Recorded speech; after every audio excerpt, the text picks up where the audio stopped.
اللهم صل على سيدنا محمد يا رب صل وسلم دائما ابدا على حبيبي.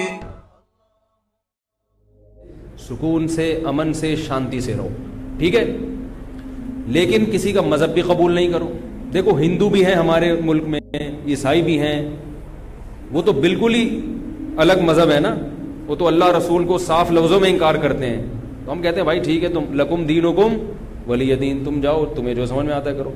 تو ایسے ہی شیعہ سنی کا جو اختلاف ہے وہ اگر زبان کی حد تک رہے، دلائل کی حد تک رہے تو ٹھیک ہے. لڑائی بڑائی والا معاملہ ہوگا تو معاملہ کیا بنے گا؟ کیچڑ اچھالنا ایک دوسرے پہ. تو میں ایک بات آپ سے کر رہا ہوں کہ آپ اپنے بارے میں یہ فیصلہ کریں کہ آپ کیا ہیں، یا تو ادھر ہو جائیں یا ادھر ہو جائیں. تو اگر آپ شیعہ ہیں ٹھیک ہے، پھر وہ جو کر رہے ہیں وہ ان کا مسلک ہے، آپ کریں وہ جائیں. لیکن اگر آپ سنی ہیں تو پھر آدھا سنی آدھا ادھر آدھا ادھر، بیچ کا نہ بنے. میں بھی بیان میں عرض کر رہا تھا نا آخر میں کہ بیچ کا کسی کو بھی پسند، میرا خیال ہے آپ لوگ کو ہوتا ہے، شاید نہیں ہوتا نا کسی کو بھی پسند. قدرت نے کسی کو بیچ کا بنا دیا اللہ کی طرف سے، وہ تو اللہ کی طرف سے آزمائش ہے، لیکن خود سے کبھی بھی بیچ کا بننے کی کوشش مت کرو. تو یا تو ادھر ہو جاؤ یا ادھر ہو جاؤ. اب ہمارے ہاں لوگ کیا کر رہے ہیں، جو سنی ہیں سنی، محرم میں حلیم پکا رہے ہیں، حلیم کھا رہے ہیں، محرم میں سبیلیں لگا کے بیٹھے ہوئے ہیں، سبیلوں سے پانی پی رہے ہیں، محرم میں مرثیے سن رہے ہیں، رکشے والے بھی مرثیے لگا کے، ٹیکسی والے بھی مرثیے لگا کے. بھائی یہ اسلام نہیں ہے، یہ سمجھ رہے ہو؟ جو اس کو اسلام سمجھتا ہے وہ کرے، لیکن ہم سنی مذہب جو ہے وہ اس کی نظر میں یہ اسلام نہیں. نبی صلی اللہ علیہ وسلم نے لعنت فرمائی ہے میت پہ نوحہ کرنے والوں پر، سمجھ رہے ہو؟ آپ نے فرمایا جو گریبان پھاڑے وہ ہم میں سے نہیں ہے. میت پہ چیخنا چلانا، اس کو نبی صلی اللہ علیہ وسلم نے لعنت والا عمل قرار دیا ہے. شہادت پہ چیخنا چلانا کسی کی. حضرت جعفر طیار رضی اللہ تعالیٰ عنہ اہل بیت میں سے تھے، وہ جب شہید ہوئے ہیں جوانی میں، ان کی 4 بیویاں تھیں، بیوہ ہو گئیں. معذرت کے ساتھ یہ میں ٹاپک نہیں لا رہا، جو خود سے آ رہا ہے اسے آنے دو. اب شہید ہی چار بیویاں ہی بیوہ ہوئی تھی، تو میں ان کو آپ کی خوش کرنے کے لیے ایک تو نہیں کر سکتا نا. ان کی 4 بیویاں کیا ہو گئی؟ بیوہ ہو گئی.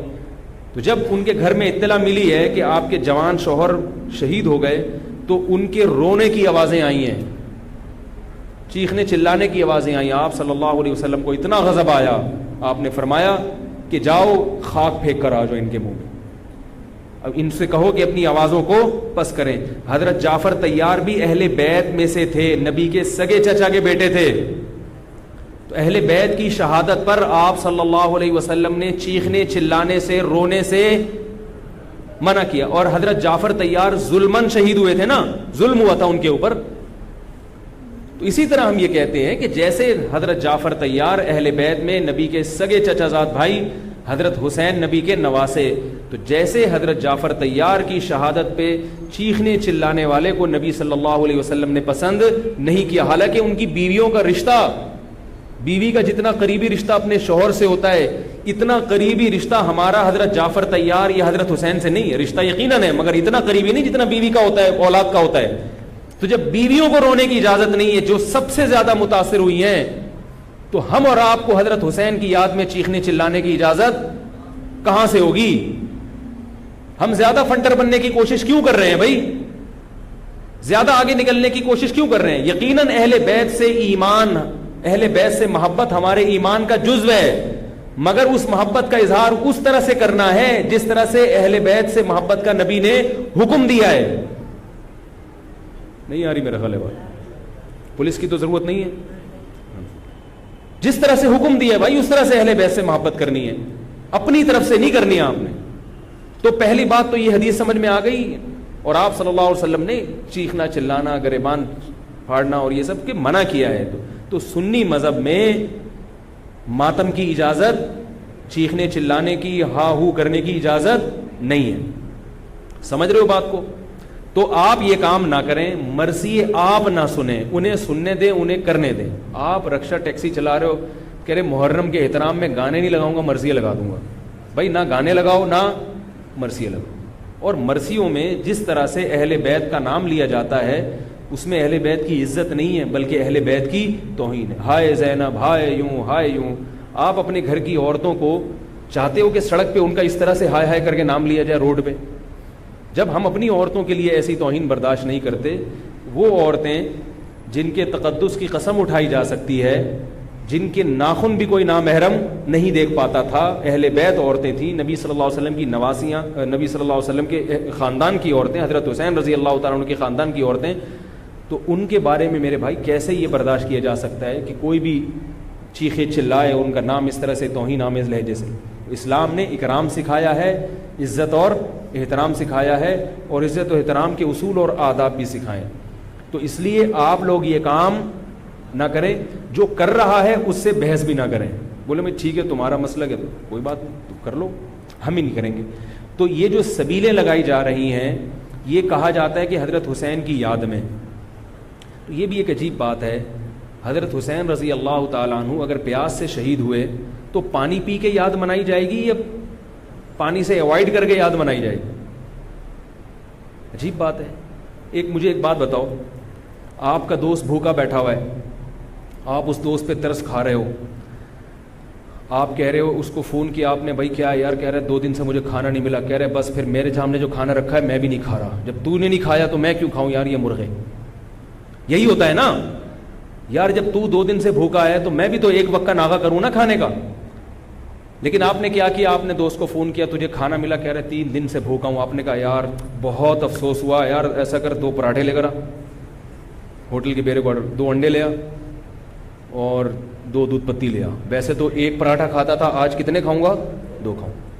دوست فون پہ کہہ رہا ہے یار یہ آرڈر کا، کہہ رہا ہے یار تو بھوکا ہے، تیری یاد میں کیا کروں گا، کھاؤں گا بھی اور پبلک کو بولوں گا آ جا بھائی تو بھی آ جا یار تو بھی آ جا. یہ کامن سینس، میری جو سینس ہے بھائی، میں سنی ہوں تو مجھے یہ والا چیز صحیح لگ رہی ہے.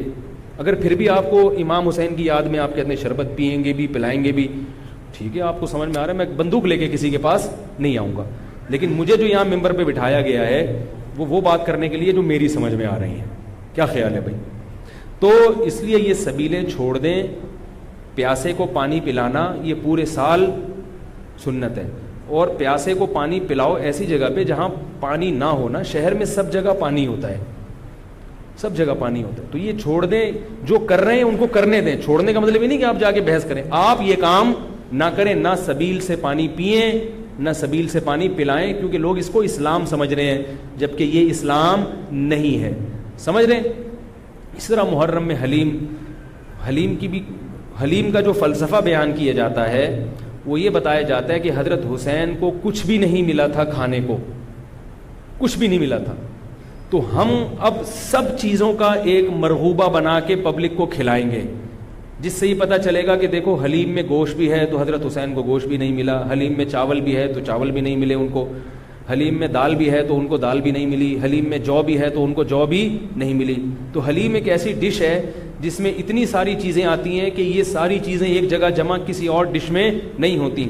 تو سب چیزیں کھلانے کا ہمیں ثواب مل جائے گا.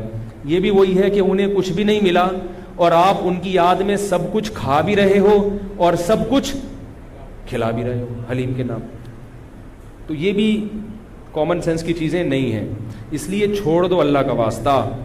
لوگ کیا کہتے ہیں، میں محرم میں حلیم اس نیت سے نہیں پکا رہا، میں تو ویسے ہی پکا رہا ہوں. تو ویسے ہی تو نے سفر میں کیوں نہیں پکایا؟ ویسے ہی آپ ربیع الاول میں کیوں نہیں پکا لیتے؟ ویسے ہی آپ رمضان میں کیوں نہیں پکا لیتے؟ آج ہی ویسے ہی خیال آیا ہے. تو بھائی چھوڑ دو. یہ اسلام خدا کی قسم بدنام ہو رہا ہے دنیا میں. غیر مسلم جب یہ اسلام دیکھے گا اس کو اسلام میں اٹریکشن نظر آئے گی، وہ حلیم کھانے کے لیے مسلمان ہوگا، وہ شب برات کے پٹاخوں کے لیے، حلووں کے لیے ہوگا. نبی سے صحابہ نے پوچھا کہ اسلام کیا ہے، تو آپ صلی اللہ علیہ وسلم نے مختلف حدیثوں میں اس کا مختلف جواب دیا. ایک جگہ فرمایا کہ اسلام ہے کلمہ شہادت، صرف ایک خدا ہے ہمارا، اور نماز قائم کرنا، زکوٰۃ ادا کرنا، حج کرنا اور روزے رکھنا. ایک جگہ فرمایا اسلام یہ ہے کہ تم غربا کا خیال کرو، ان تطعم الطعام، لوگوں کو کھانا کھلاؤ. یہ مطلب نہیں حلیم کھلاؤ، کھانے کا مطلب یہ کہ لوگوں کی بنیادی ضرورتیں سارا سال پوری کرو. اس کو سفر میں ضرورت ہے تو محرم کا انتظار جب غریب کو موقع ملے کہ بھی دیکھو محلے پڑوس میں رشتہ داروں میں کوئی غریب ہے اس کا خیال کرو. آپ سمجھ میں نہیں آ رہی میرا خیال ہے. اچھا تو اسی طرح جو میں نے عرض کیا آپ کو, یہ جو قصے کہانیاں ہیں کربلا سے غیر ضروری واقعات, یہ میں نے بتایا کہ غلط ہوتے ہیں, ان کو بھی نہ سنا کریں آپ. ان کے غلط ہونے کی ایک دلیل تو میں بیان سے پہلے دے چکا ہوں. ایک اور دلیل کہ جو خطیب لوگ چاہے وہ شیعہ ہوں یا بعض سنی, سب میں ہیں ایسے لوگ, تو یہ غلط ہونے کی بڑی دلیل ایک اور یہ بھی ہے کہ اگر یہ قصہ خطیب لوگ جو حقیقی واقعہ ہے وہ بیان کرتے تو ایک ہی قصہ کئی بار انسان سن نہیں پاتا. نہیں آ رہی بات بھائی؟ یہ قصہ اب جیسے میں نے یہ قصہ آج بیان کر دیا, واقعہ بیان کیا, اب میں دوبارہ یہ واقعہ بیان کروں تیسری, آپ بولو گے یار تھک گئے مولوی صاحب, ٹاپک چینج کرو. لیکن آپ دیکھ رہے ہیں کہ جو خطیب لوگ ہیں وہ محرم میں پورا محرم ان کا یہ کربلا کا واقعہ بیان کرتے ہیں, لیکن لوگ تھکتے نہیں ہیں. اس کا مطلب ہر واقعہ اور ہر تقریر دوسری تقریر سے جدا اور منفرد ہوتی ہے, ورنہ پبلک سنے گی نہیں. کتنی مضبوط دلیل دے رہا ہوں آپ کو. اس کا مطلب ہے ہر خطیب کو پبلک کے لیے اس بیان کو اٹریکٹیو بنانے کے لیے اس واقعے میں تھوڑا سا ٹماٹر اور دہی کا تڑکا لگانا پڑتا. کبھی وائٹ کڑھائی ہوگی دہی والی, کبھی ٹماٹر والی کڑھائی ہوگی, کبھی گرین کڑھائی ہوگی. تو کڑھائی کا تڑکا چینج ہوگا تو پھر صبح کی کڑھائی دوپہر کھا سکتے ہیں, رات کو بھی کڑھائی کھا سکتے ہیں, ورنہ دوپہر جب آپ نے کڑھائی کھا لی رات کو وہ کڑھائی آپ نہیں کھاؤ گے. انسان ایک دفعہ کھا کے دل بھر جاتا ہے اس. تو یہ خود اس بات کی دلیل ہے خطیب ہر بیان میں کوئی نئی چیز لے کر آ رہا ہے. اس کا مطلب ہے کہ بھائی ایک واقعہ تھا تو وہ ایک ہی دفعہ ہوا ہے نا واقعہ, اس کو ہر دفعہ وہی ہونا چاہیے نا. ہر دفعہ آپ نے اس میں کچھ نئی چیز لایا ہو تو اس کا مطلب ہے کچھ دال میں گڑبڑ ہے. یہ بھی اس بات کی دلیل ہے. اس لیے یہ چیزیں چھوڑ دیں. رہا یہ مسئلہ کہ لوگوں کے گھر سے حلوے آ جاتے ہیں, کھانا آ جاتا ہے, تو بھائی بہتر یہ ہے کہ ان کو محبت کے ساتھ منع کر دیں. بولے ہم حضرت حسین رضی اللہ تعالیٰ عنہ سے محبت ضرور کرتے ہیں مگر کھا کے بولو بھائی نہیں, روزہ رکھ کے, ٹھیک ہے ہم نہیں کھائیں گے. اور اگر آپ یہ سمجھتے ہیں کہ لڑائی ہو جائے گی, بعض دفعہ وہ بیچارے نے تقریر تو نہیں سنی ہوتی, وہ تو محبت میں ہی لا رہا ہے, تو اگر لڑائی ہو جائے گی تو رکھ لیں, لیکن محبت سے اس کو مسئلہ سمجھا دیں, یار میں رکھ رہا ہوں تاکہ تمہارا دل نہ ٹوٹے مگر یہ ہے غلط. رہا یہ مسئلہ کہ اس کو کھا بھی لیں, اب آپ ایک دم نا سارے جوش میں ہوں گے, یار اگلا بتاؤ, یار اگلا اسٹیپ ہمارے لیے بہت امپورٹنٹ ہے, یہ ایک مسئلہ نہیں ہے رکھنا نہ رکھنا. رکھ لیا تو اب کیا کریں؟ اب آپ جوش میں آ رہے ہو, اب میں آپ کو 2 گھنٹے بھی بٹھا کے رکھوں نا آپ بیٹھ جاؤ گے, میں کہوں 2 گھنٹے بعد جواب دوں گا آپ بیٹھے رہو گے یہاں. اب کیا کرنا ہے؟ تو وہ کھانا حلال ہے یا نہیں, اس کا مدار اس پر ہے کہ اگر وہ حضرت حسین کو خوش کرنے کے لیے صدقہ کیا ہے, خوش کرنے کے لیے, تو غیر اللہ کا تقرب حاصل کرنے کے لیے کوئی عبادت کرنا یہ شرک ہے. آئی بات سمجھ میں؟ نہیں آ رہی میرا خیال ہے. صدقہ خیرات صرف کس کے لیے ہوتا ہے؟ اللہ کی رضا کے لیے. پھر تو وہ چونکہ غیر اللہ کے لیے ہے وہ حرام ہے, اس کا کھانا بالکل ناجائز. اور اگر کسی نے حضرت حسین کو ثواب پہنچانے کے لیے یہ کام کیا ہے, آئی بات سمجھ میں, مقصد اللہ کی رضا ہے, نیت یہ کہ حضرت حسین کو اس صدقے کا ثواب پہنچ جائے, تو یہ عمل بدعت ہے مگر اس سے وہ کھانا حرام بولو بھائی نہیں ہوتا. قبول کرنا غلط ہے کیونکہ اس سے بدعت کی تائید ہو رہی ہے, مگر وہ کھانا حرام نہیں ہوتا. کھانا وہ جائز ہے, اس کو پھینکے نہیں, کھا لیں, میرے گھر نہ بھیجیں, ٹھیک ہے, خود کھا لیں آپ اس کو. یہی مسئلہ ربیع الاول کے حلووں کا بھی یہی مسئلہ ہے, 11ویں شریف کا بھی یہی ہے کہ اگر کسی نے 11ویں شریف حضرت گیلانی رحمۃ اللہ علیہ کو ثواب پہنچانے کے لیے 11ویں نکالی ہے تو ثواب تو کسی کو بھی پہنچایا جا سکتا ہے, لیکن چونکہ وہ اس کو ضروری سمجھ رہے ہیں یا افضل سمجھ رہے ہیں اور دن متعین کر لیا تو یہ بدعت تو ہے, لہذا اس 11ویں شریف کے حلوے کو قبول نہ کریں, بدعت کی تائید ہے. اور اگر پھڈے بازی کا اندیشہ ہے, لڑائی جھگڑا ہے, محلے داری بھی کرنی ہے, لوگ کہتے ہیں مولوی صاحب تمہیں تو محلے داری کرنی نہیں ہوتی, آپ لوگ تو مسجد سے آئے نکل لیے پتلی گلی سے, ہم تو محلے داری بھی کرنی ہوتی ہے. تو اگر ڈر ہے کہ نفرتیں پھیلیں گی تو قبول کر لیں, لیکن محبت سے اس کو سمجھا دیں, اور جب قبول کر لیا تو ضائع کرنے سے بہتر ہے کہ اس کو کھا لیں, رزق ہے وہ. لیکن اگر کسی نے نیاز نکالی حضرت گیلانی کو خوش کرنے کے لیے کہ اس سے ان کا قرب حاصل ہوگا, وہ خوش ہوں گے, ان کی رضا مقصد ہے، تو پھر یہ کیا ہے؟ شرک ہے. کیونکہ صدقات و خیرات صرف اور صرف جانور کا حلال کرنا صرف اللہ کے لیے، صدقہ یہ عبادت جتنی بھی ہیں وہ صرف کس کے لیے ہوتی ہیں؟ اللہ کے لیے ہوتی ہیں. سمجھ رہے ہو بات کو؟ تو پھر اگر غیر اللہ کے لیے ہے پھر یہ نظر لغیر اللہ ہے، یہ حرام ہے، ناپاک ہے، نجس ہے. پھر ایسی صورت میں آپ اس کو نہیں کھا سکتے. کیا پوچھ رہے ہیں آپ؟ ہاں یہ بڑا سوال.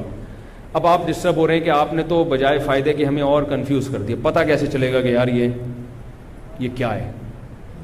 تو پتہ ایسے چلے گا، اس سے پوچھ لو، اس سے پوچھ لو بھائی یہ کیا ہے، یہ کیوں لا رہے ہو؟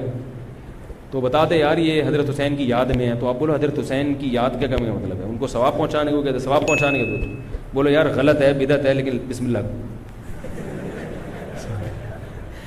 اس لیے کوشش کریں کہ رد کر دیں اس کو. یہ تو میں قبول کرنے کا اس صورت میں کہہ رہا ہوں کہ بہت ہی کوئی مسئلہ، بعض لوگ پھر دینداروں سے نفرت کرتے ہیں. یار اس نے تو پورا بیان نہیں سنا ہوگا نا. بہت سے بیچاروں میں جہالت بھی ہوتی ہے، ان کو پتہ نہیں ہوتا. لڑے نہیں کسی سے، محبت سے انکار کرتے ہیں. یار ہم لوگ حلوے مانڈے والے نہیں ہیں. میرے گھر تو پہلے اب تو یہ چیزیں آتی نہیں ہیں، لیکن لوگوں نے جائز چیزیں چھوڑنا بھی بھیج دی ہیں. او بھائی میں نے حلوے مانڈوں کا انکار کیا ہے. عید پہ عید الفطر کا دن کتنا مبارک ہوتا ہے، اس میں تو ایک دوسرے کے ہاں کچھ لے جا رہے. میں پاکستان کا واحد امام ہوں جس کے ہاں عید الفطر کے دن بھی کچھ نہیں آتا. میں اللہ کا شکر ہے کھانے پینے کا بھوکا نہیں ہوں الحمدللہ، مجھے اللہ نے بہت رزق دیا. ایک دن میں نے اپنے خاص دوست سے پوچھا، میں نے کہا یار عید کے دن تو امام کو تو لوگ تھوڑا سا پوچھ لیتے ہیں، ٹھیک ہے اللہ نے مجھے بہت دیا ہے، لیکن اتنا بھی پھیکا نہیں ہونا چاہیے پبلک کو کہ امام سے اتنی عقیدت تو ہوتی ہے. یار عید بقرعید میں تو اڑوس پڑوس لوگ امام صاحب کے گھر کوئی بریانی شریانی. میں نے کہا مجھے شوق نہیں ہے کوئی بریانی شریانی کا، لیکن مجھے لوگوں کے اس ایٹیٹیوڈ پہ تعجب ہوتا ہے کہ مجھے 10 سال ہو گئے تو عید پہ تو کچھ بھیج دو. تو ان صاحب نے مجھے کہا اسی محلے کے، انہوں نے کہا اصل میں لوگ ایسا نہیں ہے کہ آپ سے نفرت کرتے ہیں، آپ نے بیانات اس قسم کے کیے ہوئے ہیں کھانے پینے کے بارے میں کہ لوگ ڈرتے ہیں. لوگ کیا کرتے ہیں؟ ڈرتے ہیں کہیں بھیج دیا تو ایسا نہ ہو کہ وہیں سے واپس کر دیں. یہ اتنا سخت آپ نے اس میں موقف اختیار کیا ہے. تو میں نے کہا وہ تو حلوے مانڈوں کے بارے میں اختیار کیا ہے. تو خیر عید پہ اب امید ہے انشاءاللہ.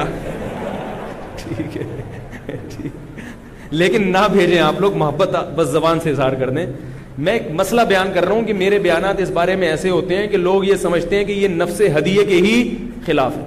ان کو ہدیہ دیا تو کوئی تھپڑ نہ مار دیں کھینچ کے. تو ایسا ایٹیٹیوڈ، میں نے کہا اچھا ہے یہی رہنے دو، اس سے ایک تھوڑی سی لوگوں میں عزت رہے گی کہ لوگ سمجھتے ہیں وہی سینگ ہے نہیں مگر ٹکر مارتے ہیں یہ. تو یہ اس لیے ہم نے سخت موقف اختیار کیا ہے کہ لوگ امام کو کی توہین کرتے ہیں. اب ایک صاحب کے ابا کا انتقال ہو گیا، ہر جمعرات کو میرے گھر کوفتے، انڈے آلو اور کوفتے لے کر آ رہے ہیں. ہم تو جمعراتی مولوی ہیں نہیں، مجھے یہ پتہ ہی نہیں تھا کہ آج جمعرات ہے. میں نے کہا چلو بیچارہ عقیدت محبت میں لا رہا ہے تو میں رکھ لیتا تھا. گھر والوں نے پھر جب ہر جمعرات کو ہونے لگا تو گھر والوں نے جمعرات کو رات کو کھانا پکانا ہی چھوڑ دیا. انہوں نے کہا یار جب آ ہی جاتا ہے تو میں نے کہا چلو ٹھیک ہے اللہ دے رہا ہے. بیچارہ ہے بھی عقیدت محبت، میرا نمازی تھا. کوفتوں کا ٹائٹ قسم کا بڑا مزیدار سالن آ رہا تھا. ایک دن مجھے خیال ہوا کہ یار کچھ دن پہلے ان کے ابا کا بھی انتقال ہوا ہے اور یہ جمعرات بھی ہے، ایسا تو نہیں ابا کے ثواب کے لیے مجھے کھلا رہے ہوں. میں نے ان سے پوچھا یہ آپ اپنے ابا کو ثواب پہنچانے کے لیے مجھے کھلا رہے ہو؟ انہوں نے کہا جی. میں نے کہا یار آپ مجھے ایک بات بتاؤ کہ آپ کے دادا کا جب انتقال ہوا تھا تو آپ نے اپنے ابا کو کبھی گفٹ دیا یا کھانا کھلایا؟ تو اس لیے کھلایا نا کہ وہ آپ کے ابا ہیں. اگر ابا کو کسی دن آپ نے کھلایا، ابا پوچھے بیٹا کیوں کھلا رہے ہو؟ آپ کے ابا دادا کا انتقال ہوا ہے ان کے ثواب کے لیے آپ کو کھلا رہا ہوں. ابا کو غصہ آئے گا کہ نہیں آئے گا؟ وہ بھائی ابا کو جو کھلایا جاتا ہے اس لیے نہیں کہ دادا کی موت واقع ہو گئی، ابا کو اس لیے کھلایا جاتا ہے کہ وہ ابا ہیں. نہیں آ رہی بات سمجھ میں؟ آپ اپنی منگیتر کو ایزی لوڈ کرا رہے ہو 500 کا، وہ کہے بھائی کیوں کرا رہے ہو؟ اصل جواب یہ کہ بھائی وہ تو غلط ہے یہ ایزی لوڈ نہ کرایا کریں، لیکن جو آج کل عرف چل رہا ہے آپ کیا کہو گے؟ بھائی ایک تعلق ہے، ایک محبت ہے، میں چاہتا ہوں یہ رشتہ نہ ٹوٹے، یہ کہو گے نا. اگر آپ نے کہا میری چونکہ دادی کا انتقال ہوا ہے تو چونکہ ان کو ثواب پہنچانے کے لیے کوئی غریب مسکین بھیکاری مل نہیں رہا تھا تو میں نے کہا تم ہی ہو غریب تو چلو میں تمہیں 500 روپے کا بیلنس لوڈ کرا لوں. اس کو غصہ آئے گا کہ نہیں آئے گا؟ اگر اس میں غیرت ہوگی تو غصہ آئے گا.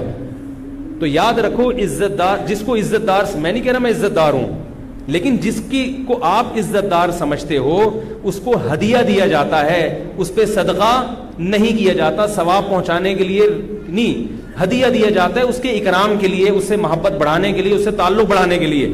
تو علماء کو ہدیہ دیا کرو ثواب کی نیت سے نہیں, محبت کی نیت سے. ثواب غریبی میں خود بخود ملے گا.